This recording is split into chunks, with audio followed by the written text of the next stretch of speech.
business, and I've got one too. You can't mind your business. What's the matter with you? Welcome to the latest episode of the Brand Shorthand Podcast. I'm your host, Mark Vandergrift, and today we share the final part of our interview with Roy Williams, the Wizard of Ads. If you didn't hear part 1 or 2 of the interview we published the past 2 weeks, we encourage you to listen to those first 2 episodes. Today, we'll pick up discussing why positioning works just as well for B2B as it does for B2C or D2C.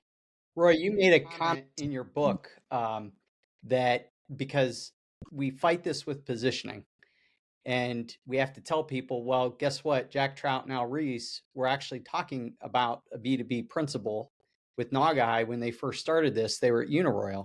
Right. You write in yours that you were in Florida at you were presenting to a client, and some guy spoke up and said, well, that works great for selling orange juice and blah, blah, blah, but it doesn't really work well for selling a product to another business.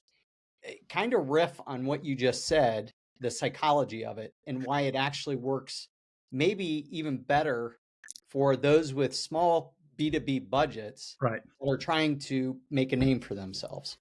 The thing is, this illusion that a person becomes an entirely different creature when they get in their car and they start driving to the office, right? I'm going, so do they somehow, they no longer, so the exact actual phrase they used, as they said, well, that works great for selling ice cream, but it doesn't work for what I do. I sell B2B. Yeah. I'm going, oh, so your customer doesn't eat ice cream? It's like, so your customer is this thing that only exists between the hours of 9 and 5, Monday through Friday, and they don't live in the same world with the rest of us. And so I used to tell people, I said, listen, there's certain things that people do first thing in the morning, and they drive to work, and they may have the radio on, and they're thinking about the day ahead. They're not thinking about home. They're thinking about the day ahead, what they're headed toward. And I said, afternoon drive, when they get in that car and they're headed back home, they're no longer thinking about work. Now they're thinking about the evening ahead, dinner and friends and what's on TV and what they're going to do and conversations they're going to have with their spouse. And I said, so what I call the environment, the actual, what is the emotional environment? And the emotional environment when you're headed to work is a different emotional environment than when you're coming home from work. And I said, so when if you want to talk to somebody about their business, talk to them in the morning as they're headed to the office. Right. If you want to talk to something about the house or entertainment or a restaurant to go to, talk to them in the afternoon when they're coming home. And I said, and then Saturday and Sunday is of course, it's the weekend. Talk to them about anything you want except business. Don't talk to them about business on Saturday and Sunday. That's not where their head is at right now. The emotional environment is different. And I said, so if you pay attention to what you're saying and how the reader, the listener, the viewer is feeling when you said it. And I said, you want to enter into an emotional environment when they're feeling what you would like them to be feeling when you deliver the message you're going to deliver. And I said, so the emotional environment matters. Forget the vehicle, whether it's TV, radio, or anything else. What's the emotional environment? And I say, so you can't go wrong with live sporting events. With live sporting events, a person's been waiting all week to see this. And it's like, I got all my favorite snacks and I've been looking forward to this and I'm feeling great. And so, yeah, enter into that moment. Yeah. And it doesn't matter what the sport is. The only people watching it are the people who love that sport. Right. Makes sense? And so the emotional environment is great. They're identifying with this. They believe in this. And if you show up, you're part of things that are important to them. And I'm saying, so yeah, live sporting events are incredibly expensive. I don't care. It's an amazing emotional environment. And if I write an ad to talk to the people in that moment, that ad will work. And so that's not demographic targeting, is it? Mm-hmm. That's psychographic targeting. You know what's real interesting? What's real interesting about that is you might remember I always did a column on the Super Bowl ads, but I don't know, 5-6 years ago, nationwide on the Super Bowl. Yeah. Ran that awful ad about children dying from unsafe, things under the sink. And the tone was somber and scared. I mean, it was a disaster, right? Because they didn't take into consideration the environment. Nobody watching the Super Bowl is Nobody's in. feeling those feelings. Yeah, No way. Thanks it for was. bringing me down, but Yeah. It was. thanks Yeah. for Oh, harsh. and The sure. team's losing already. Now I feel like Yeah. crap. But the thing is, demographically, you could see the media buyers saying we're going to reach the largest television watching audience with this very important message. Everybody cares about kids, so you could see how it got sold, and it was just so off, right? I agree. Yeah. Again, the message attracts the right people, repels the wrong one. If you want to reach frightened, fearful people, reach people who enjoy being frightened and fearful. Okay. Mm-hmm. And I could name all kinds of shows where you could reach people who love to be frightened and outraged and fearful. Right. And they love to feel those feelings. And so they listen to these shows and they watch these shows and they participate in these events. And I'm going, okay, so if that's how you roll and that's how you identify your life, great. I'll reinforce that for you. Here's some Mhm. new things to be afraid of. It's like, Oh my so, gosh. Well, we never got to gross rating points. How are they one of the sacred cows that needs to be slayed? okay, so here's the deal. It's real simple. Mhm. Remember what I said about repetition? Repetition matters. It just matters. Okay. So all gross rating points, whether it's cost per point or cost per thousand, the first thing that is done is to take reach and multiply times frequency. Reach times repetition. That gives you gross rating points. Mhm. Okay. It was actually gross impressions, frankly. So we begin with gross impressions. If you have 1 million gross impressions in a city of 1 million people, that's 100 gross rating points. The gross rating point, as you know, is 1% of the population reached one time. So 1 million people in the city and 1 million gross impressions. Okay. Mhm. It's 100 gross rating points. Now, here's a question. Did we in fact reach 100% of the people one time? No. Or did we reach 50% twice? Or did we reach 25% 4 times? Or did we reach 10% 10 times? Or did we reach 5% 20 times? Or did we reach one sad bastard 1 million times? What did we do? Now, anytime this illusion that if you multiply reach times frequency, reach times repetition, if you multiply those together, you have gross impressions. That's where you made the fatal mistake. Mhm. Reach and frequency are not interchangeable. Anybody who thinks they're interchangeable is out of their mind. They're insane. They're not interchangeable.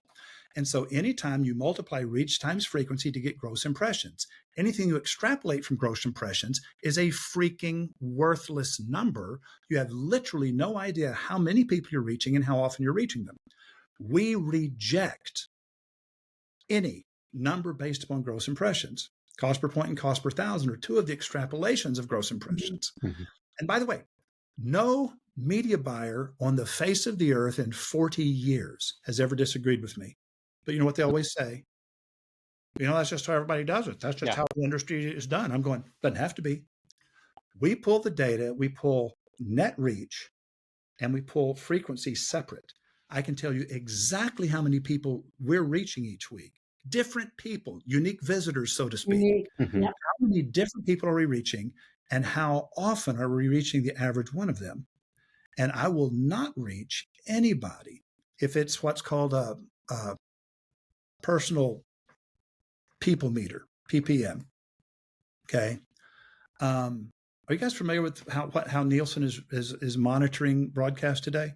Mm-mm. Okay. No. A personal people meter, imagine a thing smaller than your cell phone, okay? And it clips on your belt or you carry it in your purse. And it knows if you're listening to the radio. And it knows what station you're listening to. It knows the split second you started listening. It knows the split second you quit listening to that station. You can't lie to it.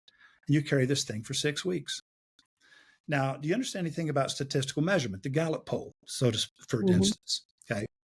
So Yep. the Gallup poll to measure 260 million Americans requires 1,050 people in final tabulation.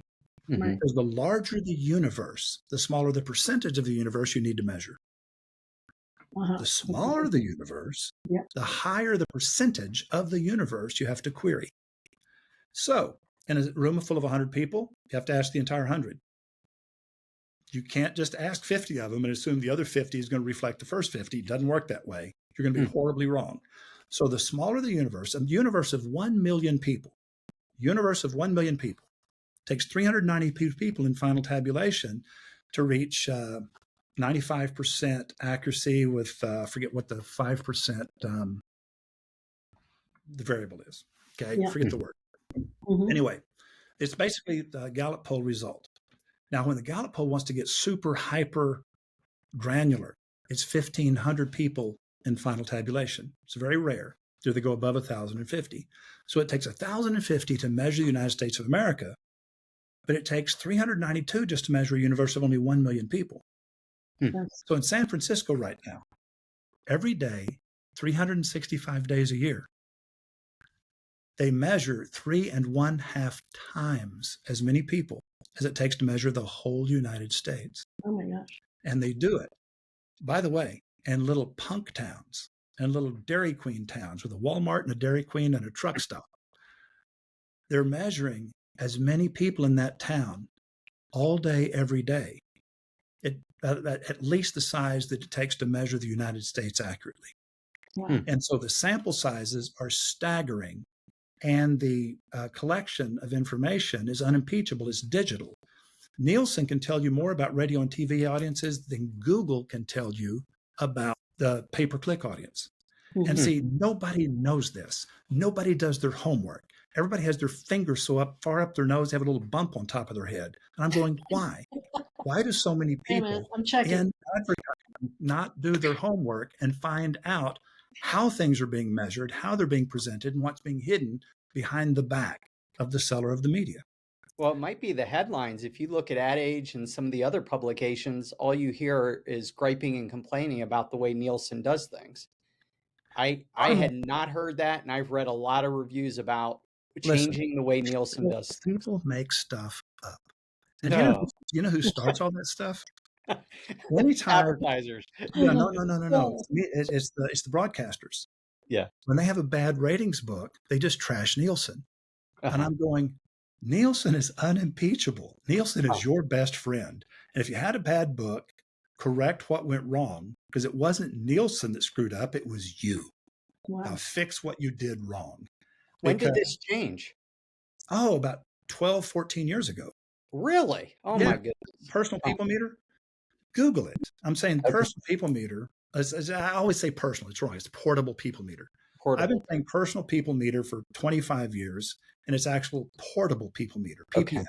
So the PPM measurement, some cities are so tiny they still use the diary method. Mhm. Now, using the diary method, you need a 3 frequency every week, 52 weeks in a row to become a household word. But using PPM, because there's no slip, there's no room for error. You're not counting on recall. You're not counting on a person to know what they did, right? They think they did one thing, they did something totally different than what they thought. That's the reality of it. Yeah. And so, because it's unimpeachable, it only takes about a 2.5 frequency each week. Today's 2.5 with PPM, portable people meter, is the same as yesterday's 3.0 in a diary. And so we always check, is it's a diary market or a PPM market? And the bigger cities are all PPM and have been for a long time. And so whenever I say, when you gather the data and you start looking at the truth, and whether it's TV or radio, any mass media, see, mass media is for people who have a long purchase cycle. Okay. Now, there's only two things that have a short purchase cycle, only two. One is entertainment, the other is food. We eat every day, and we're looking for something to do, a way to distract ourselves every day. So the purchase cycle is really short, which means you can get ad results really quick with a short purchase cycle. Now, with a longer purchase cycle, engagement rings, air conditioning replacement, Right. okay, new cars. New cars. You need to be the provider. Insurance. Yes, Mhm. exactly. Mhm. Lawyers, okay, doctors. You need to be the provider they think of first and feel the best about when they need what you sell. Automatic unaided recall. So this illusion, well, boy, howdy, they're going to go online. And I'm going, yeah. And if they type in my name, I win. Uh-huh. Mhm. If I wait until they get there and I'm just going to outbid everybody else? Are you kidding me? Do you know what it costs to get clicks for air conditioning companies in most cities? One Probably click. above $20 a Yeah, click. it's like $35 to $60 a click. $35 a click to $60 a click. Wait a minute. I can make you a household word for 30 cents per person per year. How many people do you want to own and carry around in your pocket and just have brainwashed to call you when they need air conditioning repair? I have clients right now that run $40 million businesses, $100 million businesses. Okay. 8 of them have already sold to private equity for anywhere from $360 million to $500 million. Okay. Companies that started as little bitty tiny companies, which like, doing like $5 or $6 million bucks. Now they're doing like 40 to 100. And here's what's interesting. Once the mass media gets hold, all they have to do is buy their own name. Yeah. It's a high cap click, high conversion, high average sale, high profit margin, and unbranded keywords. If they type in air conditioning repair, or they type in diamond engagement ring, those are unbranded. And you're looking at low conversion, low average sale, low profit margin. I'm all high cap. They type in the name of my client shows up, my client gets the click, the sale, high conversion, high average sale, high profit margin, $40 million company spending less than $20,000 a month on Google. In a category where other people are spending 8 times that much to drive the same volume. Why? Because they're buying unbranded keywords because they don't have a brand name. They did not position themselves. They did not differentiate themselves in the mind of the customer. We're on the same page, right? Absolutely. Well, yeah, and I'd even say that, and I think Bob Hoffman says this, and this sounds like I'm not a position Love strategist. me some Bob Hoffman. But what's that? I love me some Bob Hoffman. Yeah, I mean, I love these contrarians because I think what you're doing is, and we don't hear enough of this, you're attacking assumptions. And we all know the little joke about assumptions, right? And they're big ones. They're big ones that our clients already have or are conditioned. I want to know what the gross rating points are. Tell me how we're targeting. But he makes a big point. I think he's right. Familiarity is first. I got to know your name. Yes. Now, if you really want to optimize, to me, you want octane on that, you better have a difference so that I not only know your name, I kind of now have a reason for my heart to tell my head to buy you, right? Exactly. Yeah. When the heart and the mind will follow. And people, there's nothing is an intellectual product. Most of the time, it's an emotional product. In 1994, I was invited to London, to De Beers in London, because we were controlling a meaningful chunk of the diamond sales in North America. My absurd little firm, not just diamonds, but Rolex watches. Okay. We sold more Rolex watches than any ad firm in the world. Wow. And you know why? A Rolex is identity reinforcement. Absolutely. If you want to know what time it is, look at your cell phone for free. It keeps better time. Okay. The truth is, it doesn't cost, $40,000 or $100,000 to know what time it is. It just doesn't. And the same thing, it's like, guys, this is a rock that you guys dug out of the dirt in South Africa for free. It's a pebble. And it's kind of like, you know why a man buys a diamond for the woman he loves? Advertising. It's not because it's the hardest substance in the world, and it's not because it's worth money. It's because he's imagining that look on her face. Yeah. There we go. Don't describe the diamond, idiot. Describe that look on her face. It's easy to sell a man on the woman he loves. It's just unbelievably easy. Yep. And it's kind of like, it's not about the diamond. It was never about the diamond. It's about the girl, idiot. And it's kind of like, does that make sense? That makes sense. Yeah, you wrote about that. Your home video chapter. Yeah. Where you end and say, frankly, you're just not that interesting. Exactly. Yeah. One of my favorite lines right there. The way you take us through Jacques Cousteau and how he shows the same thing a home video does, but in a different perspective. Right. That brilliant. Just brilliant. Thank you for that. Right. Anyway, the idea of gross rating points is that anytime you multiply reach times repetition, it's a pointless number. You cannot multiply those together. You have to keep them separate. Keep them And separate. unless you're, by the way, you know how we determine reach? Reach is determined by budget. The non-negotiable is Yeah. repetition. So you go for repetition and narrow the reach. You're better to reach a smaller audience Absolutely. more times. Right. Okay. Lorraine, here's how we like to tell it to people. Do you want to reach 100% of the people and convince them 10% of the way? Or do you want to reach 10% of the people and convince them 100% of the way? And I have made That's this how I- argument. I have made this argument with with defeat all around. So it really See, the difference between our careers is I insist on dealing with owner-operators. Yeah. The split second they sell to private equity, I resign. Yeah. I will not move into a committee situation. We have one rule, my partners and I, unless we can look directly into the eyes of a person who has unconditional authority to say absolutely yes, we won't work with you. Yeah. We won't work with your helper. We won't work with your gopher. We won't work with your intermediary. If we do not have direct, ongoing, 100% of the time, I'm never going to talk to anybody but you. And if you ever want somebody to listen in on that conversation, they don't get to talk. They just get to take notes. I'm not going to answer to them. They answer to you. Now, me and you are going to have a conversation. I'm not going to try to convince these other idiots. They work for you. They don't work for me. I wasn't hired to convince these morons. Get them away from me. Okay. And so what happens is that's part of the upfront agreement. And so if I have direct, unconditional, absolute relationship with a person who has unconditional authority to say absolutely yes, let's do that. Right. They don't have to check with anybody. Well, if that relationship is, we do not work with them. We just don't work with them. What I love too is when you work, let's just say with a non owner, and you're working even with some really good marketing CMOs. What happens is all of the numbers that you hear come from media.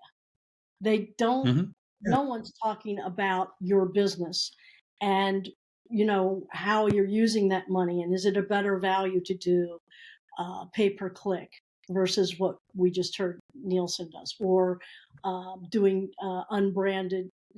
Those conversations don't happen because it's almost like a diversion, if you will. We're going to have you look over here because we kind of like it over here. We play over here, and that's marketing lingo. And so, in a way, I think your academy's a genius move, because what it does is it educates these operator owners to take what they're good at, which is looking at the numbers and results, and saying, I'm going to equip you to ask the right questions and to guide the ship in the right way. So I think that's really brilliant. Now, there's another the third thing we talked about. Yeah, there's What another was the third media. idea? Well, the third idea is media mix, but before we get to that, so it is media mix, keep that in mind. But one of the things you talked about, you kind of alluded to, which I also thought was a really great concept when I read a book on this, and I think it was by Efron, on recency, right? It's not just frequency, it's recency. Like, as the cereal box is empty every week and Thursday is the shopping day, then I need to be there on that day and not be going away for a long period of time and then jumping back in. So the most I should be funding based on recency more than reach, which again was another argument that challenge we've had when we've had these discussions. I agree with that, but remember, I'm there reaching this identical same individual at least 3 times within 7 nights sleep every week forever. Yeah, that's recency. I've had there's cities where I've been reaching. It's like, in cities where I've had client for a number of years, they could be elected mayor if they just wanted to run, because they're just literally incredibly famous. And it has to do with just relentless repetition. You can run, but you can't hide. They're absolutely a household word. That has to do with recency. It's like you hear about them constantly. Right. There's never a window of time when you're not reminded about them. And because it's so astoundingly cheap, mind-bendingly cheap, and people don't know this because they assume, well, I want to target, and I want to get that data. I want to hold my advertising accountable. And it's like, whenever you do that, you're just leading people into pay per click. Yeah. Do you know what a bounce rate is? This man. Yep. Bounce rate is bots. It's Yep. bots and paid to click. If you look, the paid to click industry, which is not illegal, by the way, none of that's illegal. Last year, they reported to the US government. They paid $13.4 million in wages to people who were paid to click ads on what's called the expanded network. Hmm. Okay, PMAX, that's the expanded network. LinkedIn has an expanded network. And so when you're on PMAX, you're not on Google search. You're not on like the search bar at Google. Mhm. Nobody's typing something in on Google. No. That's not you're not on Google. It's video games in the middle of the night.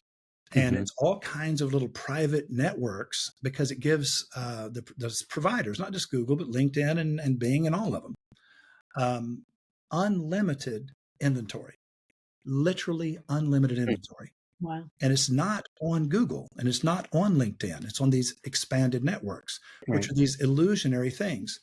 Now they split the money with people who are clicking these ads on the expanded networks. Mhm.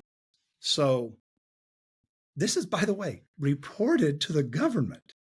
13.4 million paid to people paid to click ads, not just bots, but actually paid to click. And they're paid $1 for every 1,000 clicks. Now take 13.4 million times 1,000. Wow.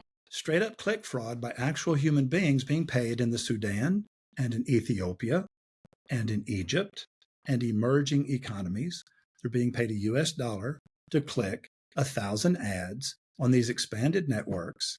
And so last year, they actually know about $66 billion was spent for online marketing. These were not customers. And so Yeah. everybody's used to the bounce rate. And I'm saying, now, hang on a second. Is it a customer that actually had intent to purchase that came to your website and was there for 1 second? Mm. If they're there for 1 second, we call it a bounce click. Nope, that's called bots and paid to click. It is Yep. straight up click fraud. And so when you start looking at, did you know that the largest of the companies that can identify, track, and block click fraud, there's 5 companies that can do it. And the largest of them only has 15,000 customers in the world. Oh, I haven't. It's check.ai, CHEQ.ai.